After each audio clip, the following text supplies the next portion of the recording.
हाँ बच्चों, DBSK inter college के यूट्यूब चैनल पर आपका स्वागत है आप लोगों का। तो हम चल रहे हैं आपको मैथ में कक्षा 10 में दो चर वाले रैखिक समीकरण युग्म चल रहा था और आजकल टॉपिक टू टॉपिक चला जा रहा है, ठीक है, जो सरकारी हमारे पास सिलेबस आया है अभी तक, जिसमें हमने आपको दो चर वाले रैखिक समीकरण युग्म में बताया था पिछले क्लास में अपने कि इसको हल करने की प्रतिस्थापन विधि क्या है, उसको कैसे हल करते समय हम उसका यूज करते हैं। अब बेटा हमें प्रतिस्थापन मतलब हमने बताया था कि प्रतिस्थापित करना यानी किसी मान को निकाल के किसी एक समीकरण से दूसरे में रख के और हल करके उनका मान निकाल लेना। ठीक, आज हमारे पास क्या है, दूसरी विधि जो हमने लिखा है बोर्ड पर आपके सामने, वो है विलोपन विधि। तो सबसे पहले तो हिंदी भी पढ़ते हैं आप लोग, तो सबसे पहले मैंने बताया है कि कोई चैप्टर हो या कुछ भी आप कोई चीज़ पढ़ते हो टॉपिक, तो सबसे पहले उसका हिंदी रूपांतरण समझिए। जैसे विलोपन विधि क्या है, अब जो बच्चा हिंदी में जानता होगा कि विलोपन मतलब क्या होता है, उसके लिए ज़्यादा दिक्कत नहीं होगी समझने में। चलिए, आप लोग नहीं जानते, जो जानते हैं बहुत अच्छी बात है, नहीं जानते तो मैं बताता हूँ। विलोपन का मतलब होता है विलोपित, यानी ख़त्म करना, गायब करना। अब आप सोचेंगे सर सवाल में क्या ख़त्म करना है, अगर सवाल ख़त्म कर दिया जाएगा तो बचेगा क्या? नहीं, सवाल नहीं ख़त्म करना है, आपको क्वेश्चन नहीं ख़त्म करना है, बल्कि आपको ये देखना है कि विलोपन करने का मतलब उसमें दो चर का रैखिक समीकरण है तो किसी एक चर वाले पद को विलोपित किया जाता है और दूसरे को हल किया जाता है, यही विलोपन विधि है। ठीक, आइए देखते हैं एग्जाम्पल से, क्योंकि इस तरह बताने पे केवल आपको नहीं समझ में आएगा। मान लीजिए कोई क्वेश्चन दे दिया, जैसे हम एक क्वेश्चन ले रहे हैं बेटा आपके सामने कि दिया हुआ है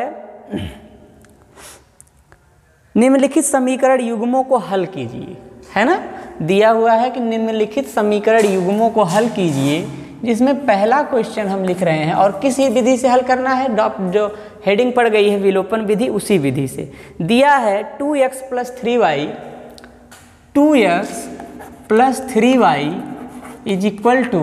= हमारे पास दिया गया है 8, पहला समीकरण, और ये चाक फंस जाता है, बराबर 8 के दिया है।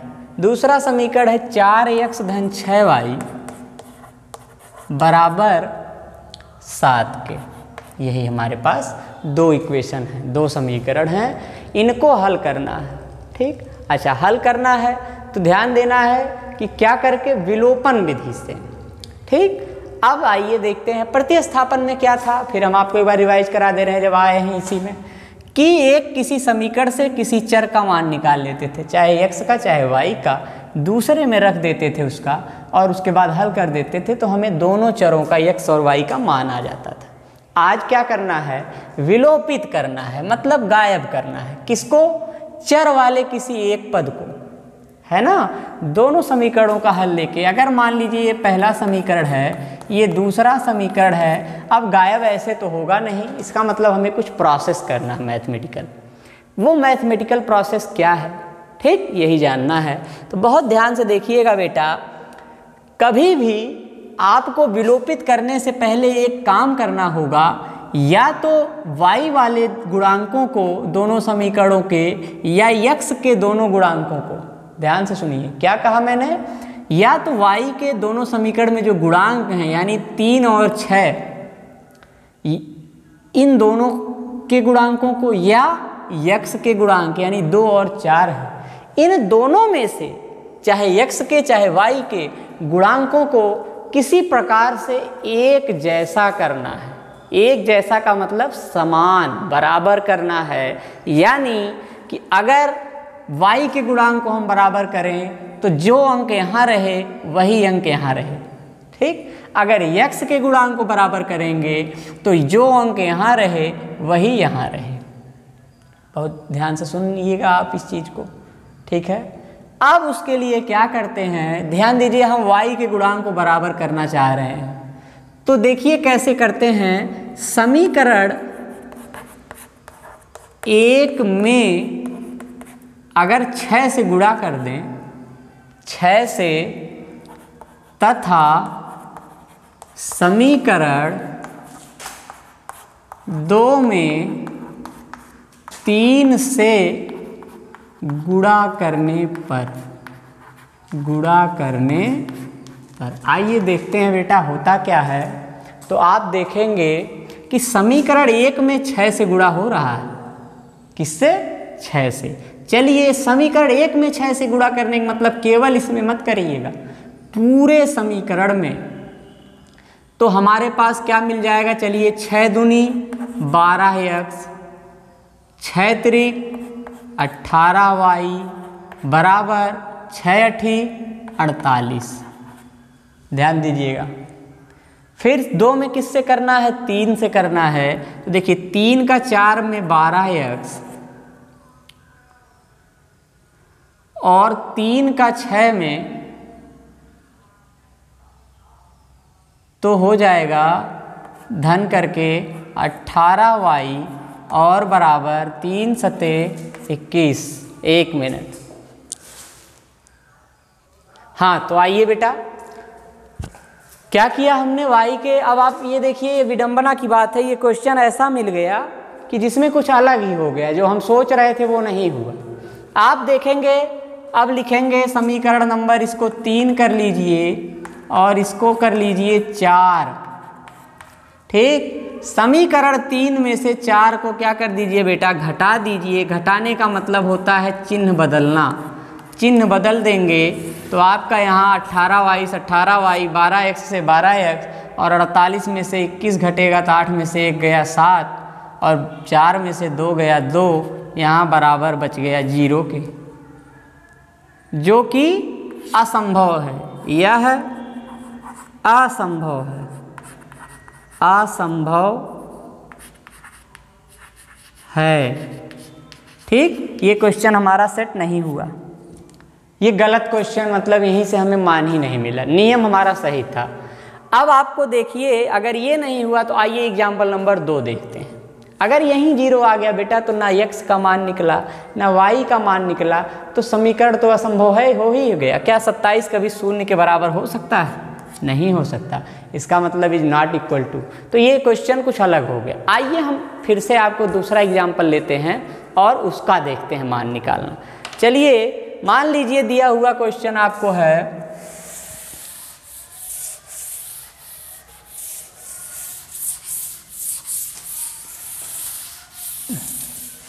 आइए सेकंड एग्जाम्पल में आपको बताते हैं। सेकंड एग्जाम्पल में मान लीजिए क्वेश्चन 3x धन 5y बराबर 6 के और 4x ऋण 7y बराबर 3 के। ठीक, समीकरण 1 समीकरण 2। ठीक है, वही काम, किसी एक चर के मान को हमें क्या करना है बेटा? बराबर करना है। अब बराबर करना है तो आइए देखते हैं क्या करना होगा। मान लीजिए y के ही मान को फिर बराबर करते हैं। तो समीकरण 1 में 7 से तथा समीकरण 2 में 5 से गुणा करने पर ध्यान से देखिएगा। समीकरण 1 में 7 से, 7 का 3 में 21x धन 7 का 5 में 35y बराबर 7 का 6 में 42। ठीक, और फिर सेकंड में कितने से करना है? 5 से। तो 5 का 4 में 20x, 5 का 7 में ऋण 35y और बेटा बराबर कितना? 5 का 3 में 15। ध्यान दीजिएगा, इन्हीं दोनों समीकरणों को हल कर लीजिए। एक को विलोपित करना है। अब विलोपित करने का मतलब अगर घटाने पर कटता है मान तो काट लेंगे और जोड़ने पर कटता है तो काट लेंगे। तो आप देख रहे होंगे कि ये मान अगर जोड़ लिया जाए समीकरण को, इन दोनों को, ये कट जाएगा, विलोपित हुआ, ये खत्म हो गया। और 21 और 20 हमारे पास मिल गया 41x बराबर बेटा 42 15 5 2 7 और 4 1 5 57। तो x बराबर 57 बटे कितना आ गया? 41। देखिए यही हमने आपसे कहा था कि एक मान विलोपित होना चाहिए, और वो एक मान विलोपित कौन सा हुआ, y वाला विलोपित हुआ, तो x का मान हमें आ गया। अब x का जब मान आ जाएगा तो आप इस मान को समीकरण किसी भी यहाँ पहले दूसरे में से किसी में भी मान रख देंगे। जैसे आइए देखिए यहाँ लिखते हैं फिर से, समीकरण एक में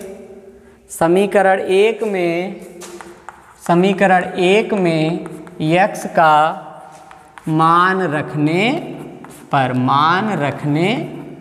पर चलिए समीकरण एक में x का मान रख दिया जाए।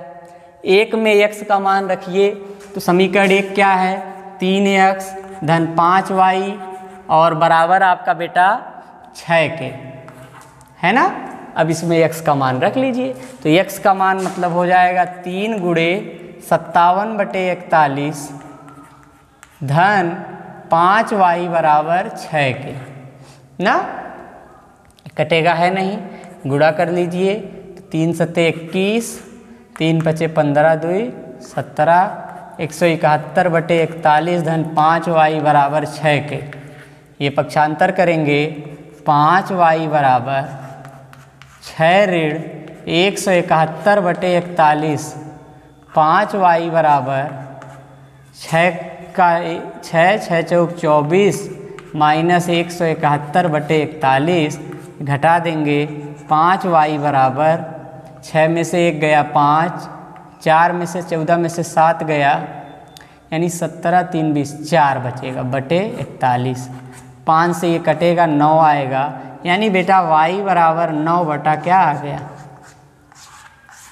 अतः x बराबर 57/41 और y बराबर 9/41, यही हमारे मान आ गए। ठीक, अब इसमें आपको कोई दिक्कत नहीं लेना है। तो विलोपन क्या हुआ, विलोपित कहाँ हुआ मान, आपको दिखा होगा। देखिए विलोपित यही हुआ, 35 मतलब y वाला जो चर है वो विलोपित हो गया, है ना, केवल x वाला बचा हुआ है। अब इसी तरह दूसरे में x को भी विलोपित कर सकते हैं। आइए कोई क्वेश्चन लेते हैं, छोटा सा ही सिंपल सा क्वेश्चन ले लें। चलिए देखते हैं बेटा, आपका मान लीजिए कोई क्वेश्चन है, उसको भी विलोपन विधि से हल करना है। आइए देखते हैं, आसानी से करना है। मान लीजिए तीसरा एग्जाम्पल, तीसरा है ना, x प्लस y बराबर 6 के, और यहाँ 2x धन 3y बराबर 5 के, मान लीजिए ये है इक्वेशन। तो पहला इक्वेशन और यहाँ दूसरा इक्वेशन। ठीक, गर्मी बहुत है।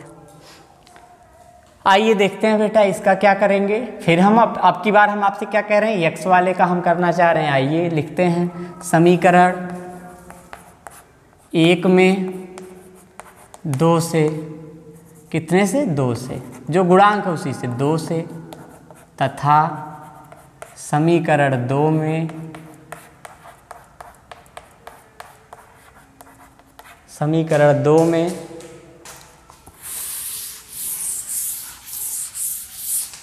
समीकरण 2 में 1 से गुणा करने पर, 1 से गुणा करने, ठीक, 1 में 2 से, 2 में 1 से गुणा करने पर। आइए इसमें गुणा करेंगे तो 2x धन 2y बराबर 2 का 6 में 12 ना। अब इधर 1 का 2 में 2x, 1 का यहाँ देखिए 1 था ना, 1 का 3 में धन 3y बराबर 5 के ना। अब आपको ध्यान देना है, ये हल करना है एक को विलोपित। विलोपित कौन होगा, जिसका गुणांक समान है।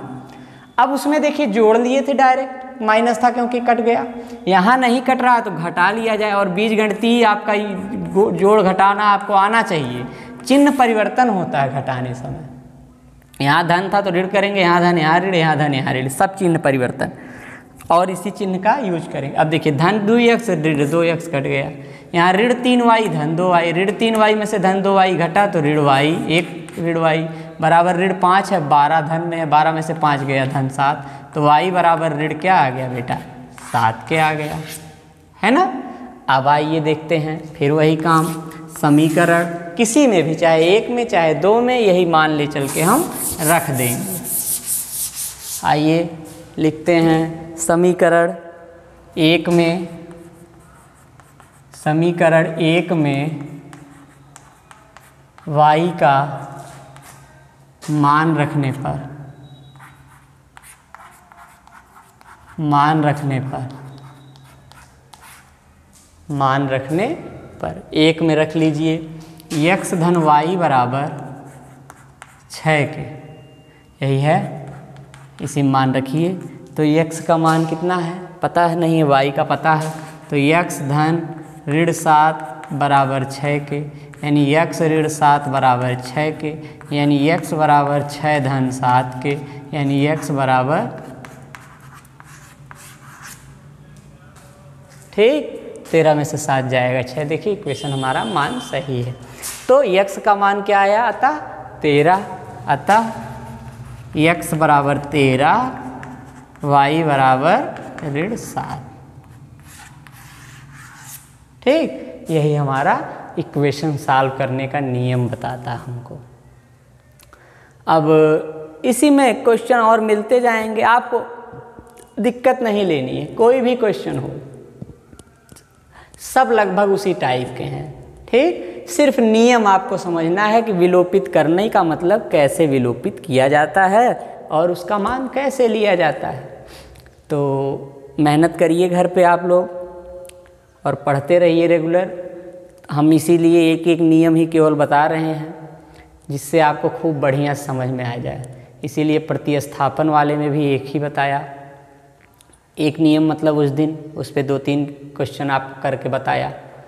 विलोपन वाले में भी आपको देखिए आज ज़्यादा नहीं पढ़ाया जा रहा है, क्योंकि बेटा जो टॉपिक है सरकारी सिलेबस में आया हुआ वही पढ़ाना है और मेहनत से आपको तैयारी करनी है, आगे जो भी जैसा होगा, ठीक। और हम उम्मीद करते हैं कि आप मेहनत कर रहे हैं, जहाँ भी दिक्कत होगी उसमें आप क्या करेंगे, हमें इन्फॉर्म करते रहेंगे, ठीक। हाँ, कहीं हो सकता है कभी भी वीडियो में कैलकुलेशन वगैरह में कोई गलती हो जाती है तो उसको ध्यान दे के खुद सुधार कर लिया करिए, क्योंकि यहाँ बेटा क्या है हम हल करते जाते हैं ना जल्दी जल्दी, तो हो सकता है कभी कभार, वैसे ऐसा होता नहीं। और हाँ, तो विलोपन विधि है। अब अगली विधि है वज्र गुणनखंड विधि। पहले विधि सारी हो जाए फिर हम उस पर कुछ क्वेश्चन और आपको कराएंगे प्रश्नावली से, ठीक। तो अगली जो विधि हमें हमारे एग्ज़ाम का जो सिलेबस है, आने वाला सिलेबस, वो कह रहा है वज्र गुणनखंड विधि। वज्र गुणन, वज्र गुणन का मतलब नाम तो वज्र से शुरू हो रहा है, यानी कुछ कठिनाई ज़रूर है, वज्र है इसमें, लेकिन आपको घबराना नहीं है। और खुशी की बात ये है कि 3 ही विधि आपको पढ़नी है, इन्हीं तीनों में से ही आपको आना है। क्या दिया था, पहला पढ़ाए थे कि रेखा पे कैसे, है ना, आलेख पे कैसे 2 समीकरण का या सिंगल एक समीकरण का आलेख कैसे खींचते हैं, वो हो गया था। दूसरा हमारा दिया था प्रतिस्थापन विधि से कैसे हल करते हैं, वो हो गया। और लास्ट हमारा क्या हुआ कि सेकंड विलोपन आज बता दिया गया। अब आप इस पे क्वेश्चन करेंगे। अच्छा, बटे में क्वेश्चन है, दशमलव में क्वेश्चन है, तो नियम यही रहेगा, सिर्फ गुणा भाग में आपको दिक्कत नहीं लेनी है। कभी कभी आप दशमलव गुणा वाले में गलत कर जाते हैं, बेसिक चीज़ें हैं, गलत हो सकती हैं, तो आप सिर्फ ध्यान देंगे और करेंगे तो क्वेश्चन आएंगे। अब हम कल आपको वज्र गुणनखंड विधि के बारे में बताएंगे और यही 3 विधि इस चैप्टर में पढ़ के ये चैप्टर आपका ख़त्म हो जाएगा, ठीक। फिर हम द्विघात समीकरण शुरू करेंगे। तो उम्मीद करता हूँ कि आप मेहनत कर रहे हैं और मेहनत करते रहिए। जहाँ दिक्कत होती है कमेंट में बताते रहिए। सिलेबस की जिम्मेदारी हम लोगों की है, उसमें आपको प्रॉब्लम नहीं लेना है, केवल हम जितना कह रहे हैं आप उतना ही पढ़ते जाइए। तो वज्र गुणनखंड विधि क्या है, कल हम आपको इसको फार्मूले सहित इस पर डिस्कस होगा। हाँ, थोड़ा सा बेटा ये हार्ड है, नाम ही वज्र से शुरू है, वज्र गुणनखंड, तो लेकिन घबराने की कोई ज़रूरत नहीं है। कठिनाई से ही लड़ना है, कठिनाई कितना भी आए हमें आपको हार नहीं मानना है। ठीक, तो बहुत बहुत धन्यवाद और आप खूब मेहनत करिए। अब आज विलोपन विधि पे जितने क्वेश्चन आपको एक्सरसाइज में दिए हैं उनको हल करिए, फिर हम आगे बज गुणनखंड विधि जब बताएंगे तो अगले वीडियो में। बहुत बहुत धन्यवाद सबको और मेहनत करते रहिए।